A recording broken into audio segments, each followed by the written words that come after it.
The Garden of Us. When Caleb and Amara got married, their love was vibrant, fresh like springtime, full of hope, laughter, and dreams.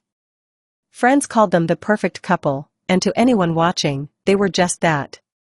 But like any seed sown, love, though full of potential, does not grow on its own. In the early days, everything was exciting.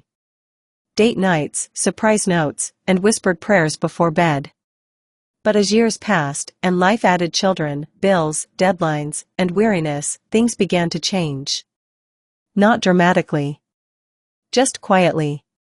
They still lived under the same roof, shared the same routines, and exchanged the same words.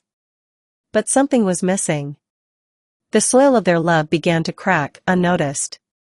One day, while sitting in silence after an argument over nothing, Caleb said softly, "Remember when we planted that herb garden in the backyard?" Amara smiled faintly. "The one that died 2 weeks later?" "Yes. Because we forgot to water it."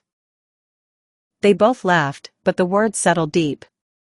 Later that night, Caleb came to her with a simple idea. "What if our marriage is that garden?" he asked. "Maybe it's not dying, it's just dry." From that moment on, they chose to tend to it. They started small, waking 10 minutes earlier just to talk, planting words of affirmation instead of criticism, pulling out the weeds of resentment before they grew wild. Some days were harder than others, days where tiredness threatened kindness, where old wounds reopened like frostbitten soil. But they kept watering. They tilled the ground of their hearts, turned it over with honesty, vulnerability, and forgiveness. They scheduled time together again, not out of obligation, but desire.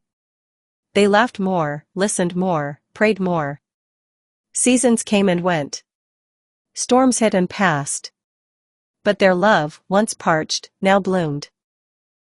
Years later, as they sat beneath a tree they planted together in their backyard, Caleb looked at Amara and said, "It's amazing what grows when you care for it." And she nodded, squeezing his hand. We didn't need a new garden. We just needed to tend the one we had. Moral. Marriage is like a garden, it requires constant care, attention, and intention. Without watering, even the most beautiful love will wither. But when nurtured with patience, work, and grace, it will flourish through every season. Like, share, follow and comment.